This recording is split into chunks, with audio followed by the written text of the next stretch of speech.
Hey guys, Brian Goes Blue. And Coco too. Back with another movie trip review vlog for you tonight. And tonight we're going to be seeing Cocaine Bear. Woo! Yeah, so I'm not sure how this is going to go. Directed by Elizabeth Banks, of all people. I know she's directed a couple movies in the past. I know she directed Pitch Perfect. I don't know if she did all three, but she's at least in the first one. There was something else someone said recently she directed, and it was like big. Yeah. I don't remember what the heck it was. I should have done my research. Well, my favorite thing she was in was Slither, probably still, but Okay. Yeah. I still hadn't seen that. Yeah. But yeah, this one looks a lot of fun. I guess this is it's based on a true story about a grizzly bear that encounters a giant kilo of cocaine or something like that. 1985. Eats it it. was a 1985 headline that she based this whole thing, which a headline, obviously it did happen, but Yeah. I thought you'd like that it was 85. Yeah. So, yeah, that's pretty crazy. Like, and you heard that it's pretty gory. Like, Yeah, I heard it's got some gore in there. Yeah, intense. and it's rated R, which is great. They've already made a Funko Pop with a missing leg on it. Oh yeah. You seen that picture? Yes. Yeah. This was kind of laughable, honestly, when we first saw the preview for it, because like it was like Cocaine Bear, and like it just looked ridiculous, and we're like, yeah, we're definitely going to see that, but it's going to be ridiculous. Yeah. And then it came out on my birthday, February 24th. So I was like, I know what we're doing on my birthday. Yeah. We're a little late, but Yeah, we're seeing it on a Monday night. we're still seeing it. Yeah, movie theater's dead. This is probably my favorite night to go see a movie. Is Monday night. Sunday or Monday, yeah. It's always good, and it's late, but not for us. It's only 8:45. We're night owls, so it's not bad. So yeah, the only people I know in this movie are Carrie Russell with Felicity. She was also in Antlers recently, which is great. yeah, she was good in that. And then Underrated. Yeah, underrated horror movie. Check out Antlers. And then O'Shea Jackson Jr., who's also Ice Cube's son. He's in this, and I like him in a few things that I've seen. Yeah. Oh, he was in the movie with Seth Rogen that we watched. He was his friend.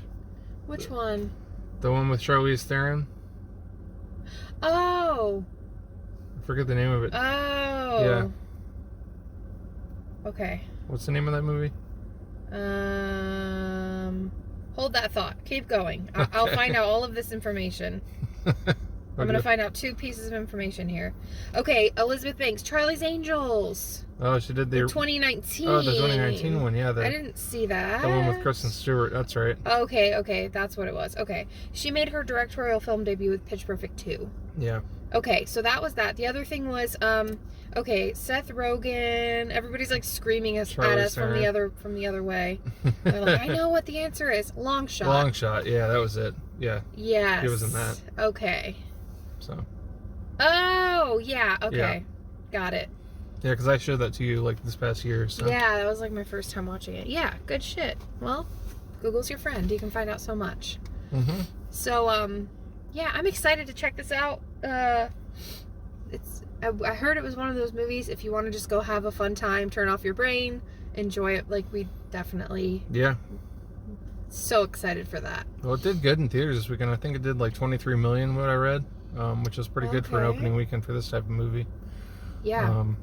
Considering the Dolby and IMAX theaters are still taken up by Ant-Man Quantumania, respectfully. But I heard that one plummeted. It was like, it went 69% less in sales than what it made last weekend, so it was pretty bad for Marvel. Yeah, well, it wasn't our favorite one. No, if you haven't checked out our video, go check out our last video of Ant-Man Quantumania. Yeah. Ant-Man and the Wasp Quantumania, right? Yeah. That was the full title. Yeah. But you want to go in here and check this one out? Yeah, no popcorn tonight. We had a pretty big dinner. Yeah. We had I had a free birthday burger at Red Robin, so that was yum. And you know how you over-season the crap. They give you that shaker of the seasoned salt. Yeah. I covered my fries in that shit. Yeah. My tongue is still kind of salty from that. And we had fried pickles. And we had fried pickles. They were half price, so. Yeah. Yeah, but yeah. So let's go check out this crazy ass movie. Come along with us. All right. We'll see you soon. All right, on our way to AMC. The only place to be. The only cocaine song is I can think of is the Buck Cherry one when he goes, "I love the cocaine, I love the cocaine." I know of another one, but I can't. Is that Cold Hard Bitch? Oh, I don't know. It might have been. I don't know. I know there's another cocaine song, but I can't think of it right now. No. Oh, we'll figure it out. Well, there's plenty of cocaine songs, I'm sure. Yeah, probably on the radio right now. Yeah. Well, there's some 60s, 70s ones too. But yeah. Yeah. We're gonna check out this bear and this CGI cocaine bear and see what it's all about. When animals attack movies are always fun. We just got out of the cocaine bear. It's quite a time. And we're back in the car. Yeah, so Cocaine Bear. What'd you think? I loved it. She loved it? No, I'm so hyped for this movie. I loved it so much. Yeah. Why do we look so zoomed in? I don't know. Are we? No. Oh. We do like that. Okay. I loved it so much. I knew it was going to be crazy. I knew it was going to be fun, but I didn't expect to love it this much. Yeah. I loved this movie. There was so much that I loved about it. Mm-hmm. But what did you think? I thought it was pretty good. It was a lot of fun. Yeah.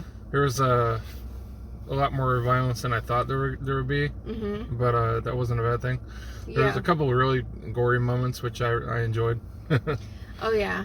Oh yeah, same. You were cringing a couple times. Yeah, like ooh. Even though it was like CGI, obviously, like still there was like a couple parts that got me. I was impressed. The whole movie takes place in the 80s. That's 85, what I love. Well, I mean, I said that to you, like it happened in the 80s.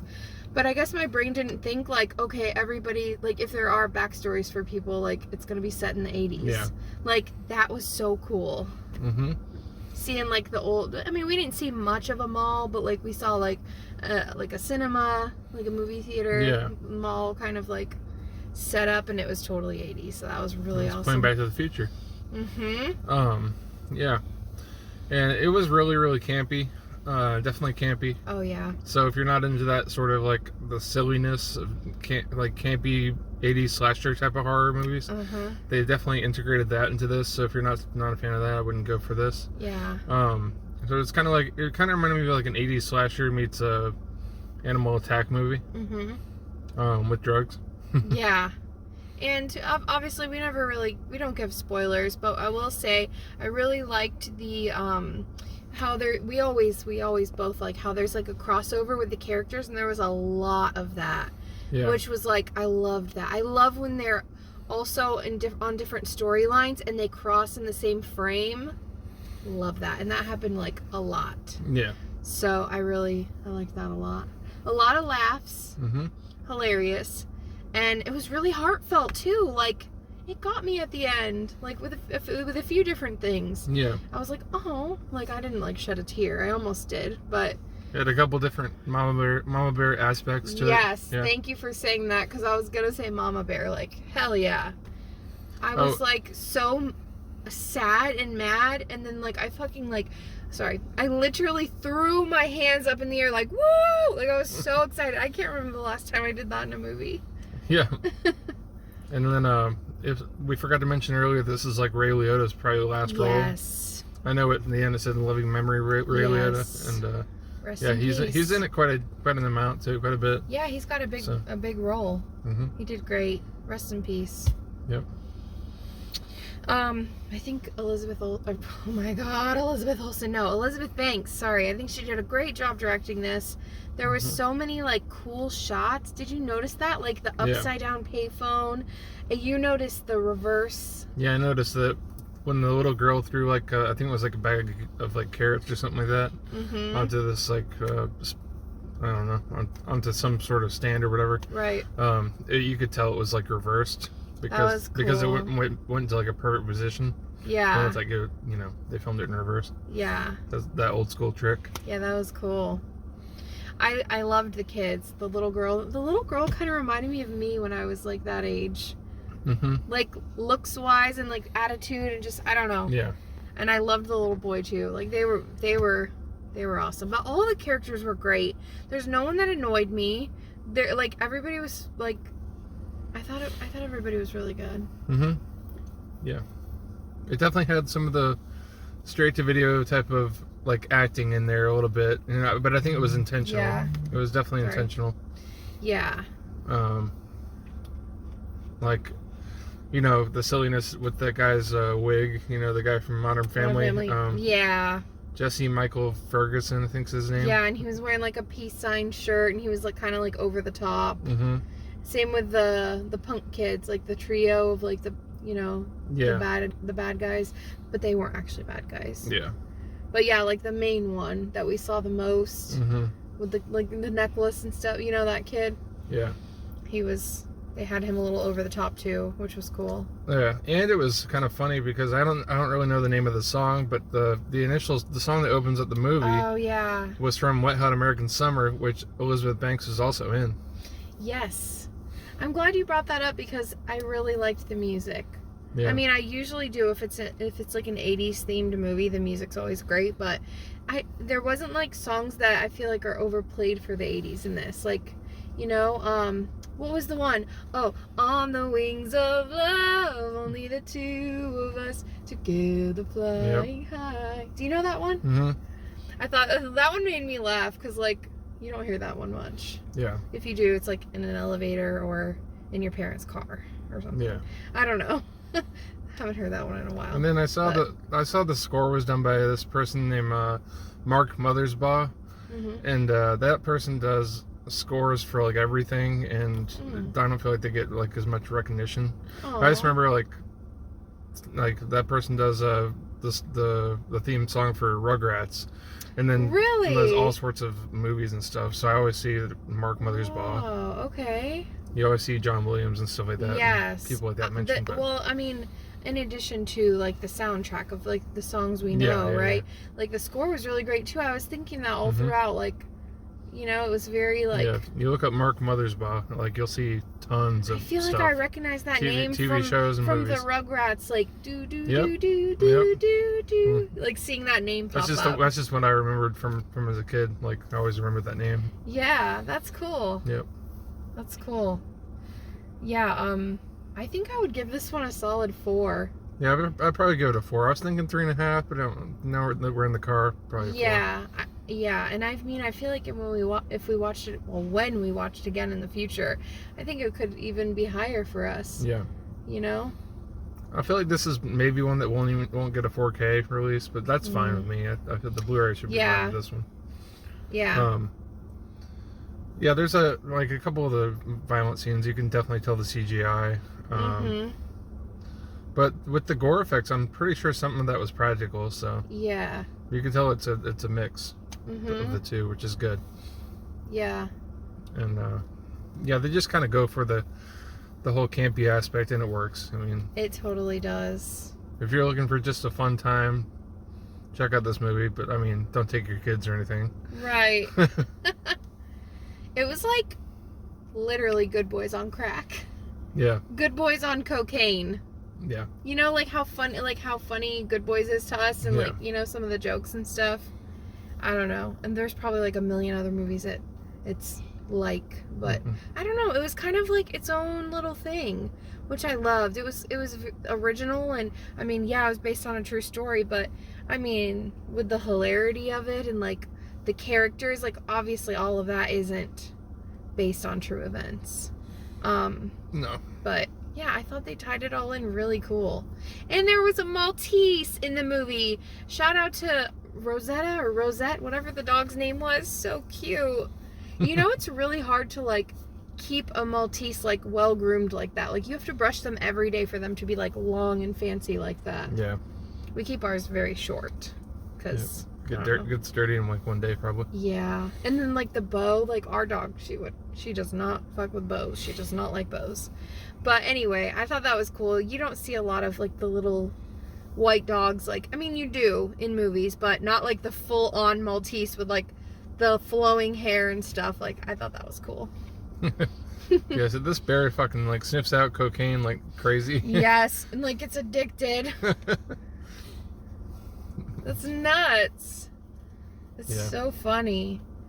And I mean, I guess like I mean, it's obvious, like, the side effects for the bear is just, like, rage and, like, going nuts on everybody.